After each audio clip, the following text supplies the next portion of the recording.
Hi, welcome back one more time to my YouTube video. Today I want to do like a sit down type of video. I haven't done this type of videos for a while, so if you want to go and grab a glass of water, tea or something, feel free to do so, and let's chit chat a little bit today.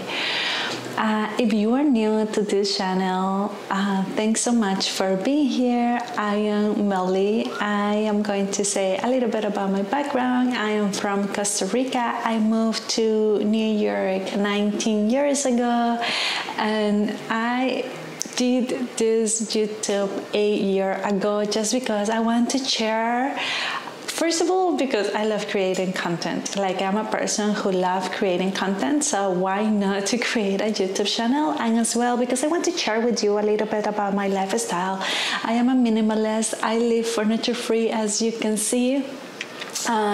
We try to do our best to be sustainable. That's a whole entire process that maybe one day I want to do a reality of being sustainable in my life. And as well, I like to do vlogs and share about when I travel. So that's my YouTube about it. So if you are interested about that, please come. I just share about my lifestyle. And today I want to talk about being like having a mindfulness practice. You know, like I'm a yoga teacher as well. So I like to talk about this type of topics. Sometimes I do believe that, you know, this intentional living, I love try to live a slow lifestyle and living intentional, but at the end of the day, it's just this, if we talk about in the yoga practice, it's like being mindful. But what is to have a mindful lifestyle, right? Or having a slow lifestyle, or having an intentional lifestyle, right? All of that at the end of the day for me is the same. And in my perspective, and my opinion, is to live in the present moment. It's like to enjoy what are you doing right now. Right now I am making this video, so I should be present in this moment and just be doing the video, right? So that's being mindfulness, that's being living a meaningful lifestyle, and that's being a more slow lifestyle, like enjoying the present moment. But as well, I totally understand that sometimes you want to be right here, right now, but your mind is like 1,000 kilometers or meters away from you. Like sometimes your mind is in the future, like years from now, and sometimes, oh no, the sun just left, and sometimes your mind can be as well on the past, like maybe 10-20 years before. Right? So it's on this game that we are living. Sometimes our mind is in the future, sometimes our mind is in the past, but when is our mind right here, right now? And that's the most challenging part to find, to see. Maybe a couple minutes our mind is in the present moment and we are living in the right now, but usually our mind is in the past or in the future. That's our common for every single human being. Actually, I do believe. Only if you have a really strong meditation practice and, you know, like all of that. But I don't. I try to do my best in many things. So for me, it's just like trying to focus and being mindfulness and enjoying what I am doing. And I think that is a little bit more challenging today because we usually are on our phones taking pictures for Instagram or taking stories for Instagram. And something that I have been noticing is, since I started my YouTube, that I used to take my camera everywhere, thinking that I have to vlog everywhere. Example, the past weekend I had a family from Costa Rica who came to visit. Oh, my mindset was like, oh, I can take the camera and do some vlogging. But on my other mindset was I want to spend quality time with them without thinking that I have to record a video. Right? So I literally left my camera here and I just went and spent quality time, spent the present moment having a conversations with them, being right there listening, instead just focusing on blogging and focusing on doing 100,000 more things that probably I wouldn't spend that much time on just focusing on them. As well, on Monday I had a friend from Croatia who was here in New York City, and I went to meet up with her. I could have taken my camera and do a vlog with her as well, and I know that she will be cool about it, and I know that she's already in one of my vlogs, so she would have been okay with it. But I want to spend a mindful time with her. I want it to be an intentional get together, talk, just listen, spend quality time, and just be in the present moment. So that's what happens sometimes when we are doing many things, that our mind is in many other places instead of being in that moment. So on today's video, that's what I want to share with you, like little things that maybe I have start adjusting. As I said before, leaving my camera sometimes is totally fine, and do not vlog every single moment. That I really do not do that. But like when I go out with friends or things like that, and I want to share with you what things I have changed to start living more meaningful and to start living a more mindful lifestyle.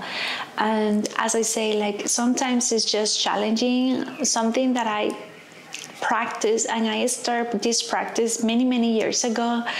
I had really bad depression, and my thoughts were so bad, so negative, and they were on my mind over and over, so bad, that how I healed myself was by stopping those conversations, start observing that thought, recognize them, understand how I felt, and let them go. And then another thought came. Observe it, recognize it, feel how I felt at that moment, and let it go. And like that, with years of practicing this, I noticed that my mind started getting clearer, and I started thinking less negative things, and that I was like more into this just observing, recognizing, feeling, and let them go. I know that it's a challenging practice, but that's the way that I noticed that it helped me so much. So it's something that I still keep practicing. Sometimes my mind is like in the future, just like, or stuck in a moment that it happened in the past, and I just try to stop the conversation because I know that maybe it's going to make me upset, it's going to make me angry, it's going to make me sad, it's going to make me all these feelings. So I stop the conversation, I start observing how I feel, and then I let it go. And just start observing my thoughts, but I don't have that conversation. Like, do you know those cartoons that they have one Meli here and one other Meli here, and they are saying this, and this is the angel and this is the devil, something like that, but in your thoughts. So I just stop them, get them together, make them understand that we are a team, that we want the best for each other, and just recognize how I feel. That is really important. Recognize how do you feel, but I also understand that you are not sad. You are feeling sad at this moment, but you are not sad. You are feeling angry at this moment, but you are not angry. I think that when we say, I am sad, we're just taking it with us. Right? And then, yes, I am sad. But when I say to my own self, I am feeling sad, okay, it's a feeling. It comes and it goes, and it comes back and it goes again, right? So that's something that I have been practicing, and it has helped me a lot. So talking on my daily life, let's say, like, you know that I love plants, and if you are new here, well, I love plants and I have a lot of plants. Maybe I don't have furniture, but I have like 18, 20 plants. I really don't know how many plants I do have. Anyways, for me, I can really practice my mindfulness. And I notice that when I practice my mindfulness, my awareness, when I am watering my plants or when I am taking care of my plants, because I literally go plant by plant. I observe if they need water. I observe if any leaf is getting yellow or brown or something different that I need to maybe take out. And if they need water, I give them water. I observe. I tell my husband, there are plants who will talk to me and they tell me when they need water, right? Because maybe the leaf becomes all sad and I'm dying, but they are not dying. They're just like, oh. And then you put water and then they are like, yeah, I'm happy and I am lifted. So I see like the communication that they are telling me, I need water, I need water. I give them water. Thank you so much. So that awareness, that observation, it makes me feel that I am so mindfulness. And that's the best practice that I have been noticing, that I'm really mindfulness, I'm really aware, I'm really patient, I am in the moment, because I know that I don't want to overwater them, because if not, I kill them. So for me, it's really important to study each of my plants and understand how they work, when they need water, when they don't need water, and just be aware and be mindfulness of this beautiful living. So if you have plants or not, but if you have plants, just start observing that and start practicing your mindfulness into the work that you do with your plants. So maybe it becomes a little bit easier for you to start being more aware, observe, recognize, and just be with it, and just be with the plant in the present moment. I think that that's amazing. Another practice that I do that is easy for me to start practicing this mindfulness is when I am in the kitchen. I am somebody who loves to be in the kitchen. I really enjoy spend my time in the kitchen. So for me, it is really important when I go and prepare my lunch or dinner to be really mindfulness. And something that I do is like when I am washing my vegetables, I just feel the water in my hands. I smell the water. I touch the vegetables or the fruit. I feel them, like I just be there right now with my vegetables or with my fruits, with my food.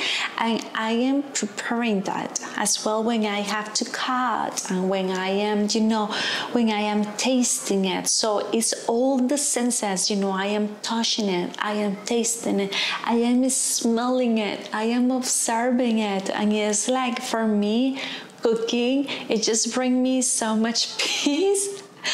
I mean, it can stress me out when it doesn't come out correct as well.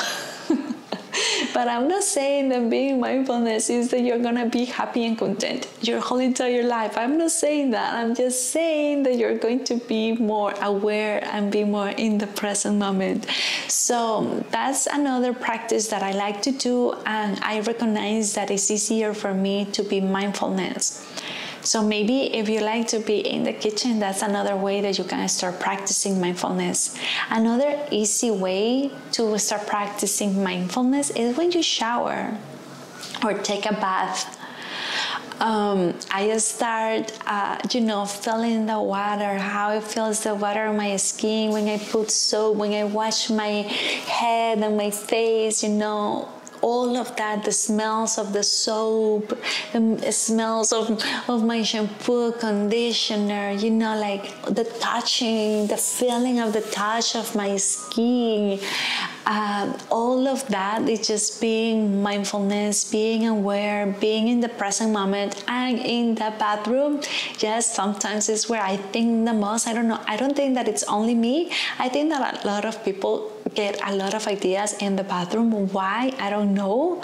But I get so many good ideas in the bathroom. So sometimes my mind is like, right? Going and spinning or talking for my own self. But I also start observing and coming back into the present moment and enjoying my shower, enjoying my bath at that moment. And that's beautiful.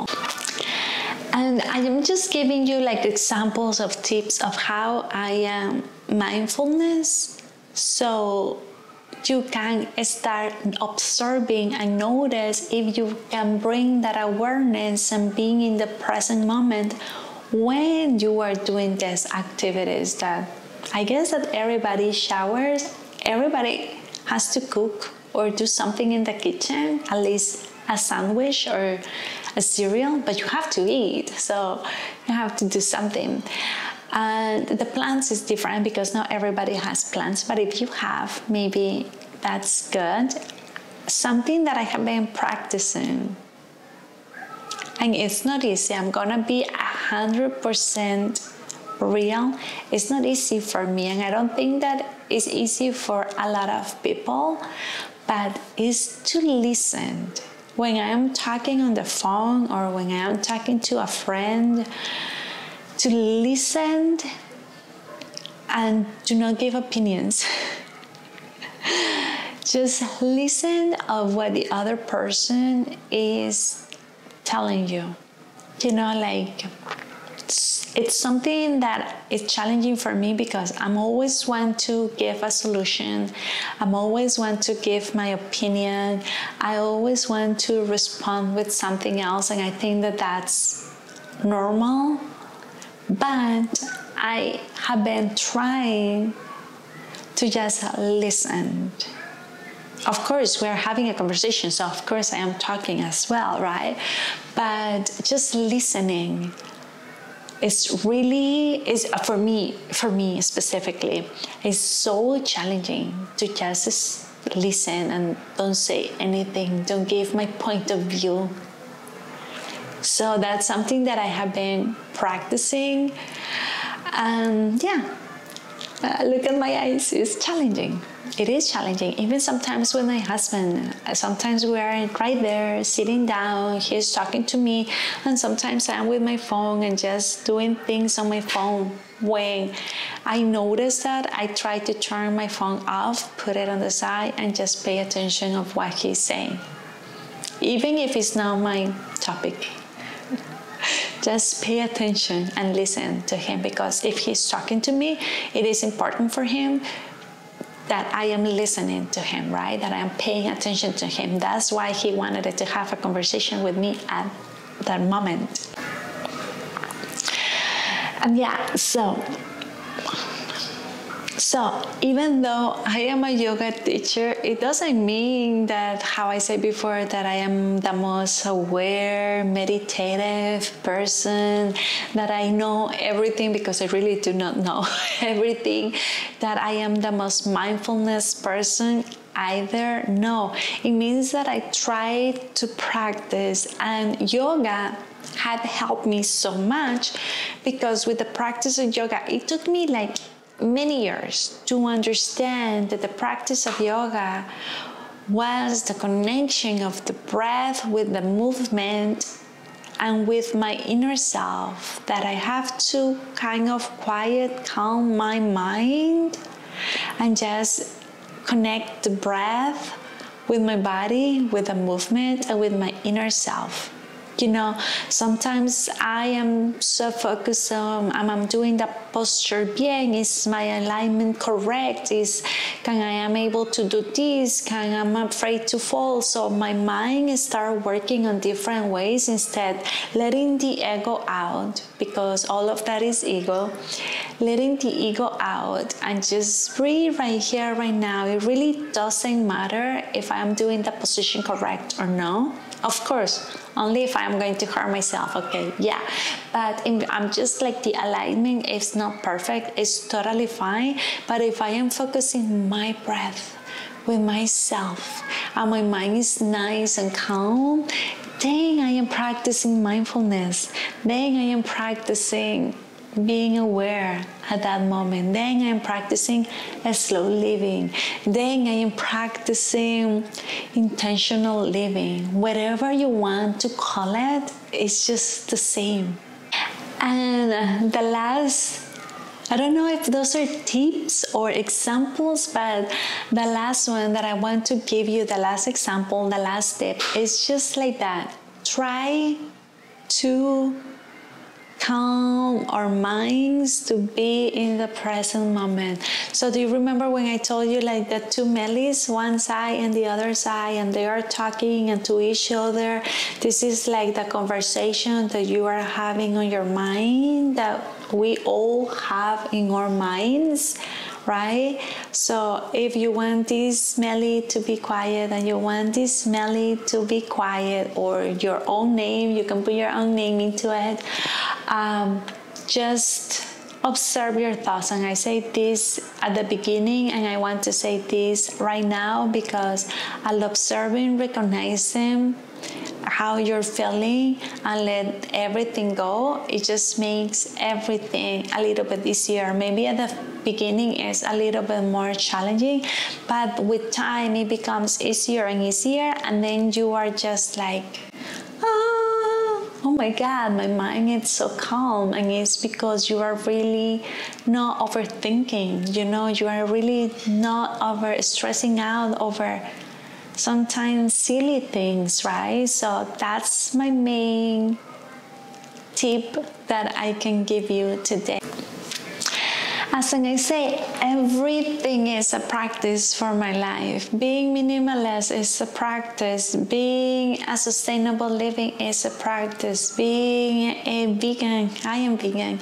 Being vegan for me is a practice. Being yoga for me is a practice. Meditating is a practice. So for me, being mindfulness, being aware, being, practicing slow living or intentional living is a practice. It's completely a practice. Sometimes we go to a different path and we just have to go back to this path, right? It's not about being perfect, because I don't think that perfection exists. It's about being kind to your own self. It's about loving and respect yourself as well, and understand that life has many streets, many routes, many highways, many routes, many paths, whatever you want to call it. And sometimes we go to different paths, but if you know and you find your center and you understand what do you want in your life, then you just can go to that path. And it's okay if you just took a detour and maybe the path became longer and maybe you got distracted to one side, but if you came back to center and you went to your own path, that's what matters at the end of the day. Well, thank you so much for being here. I hope that you kind of like this type of video.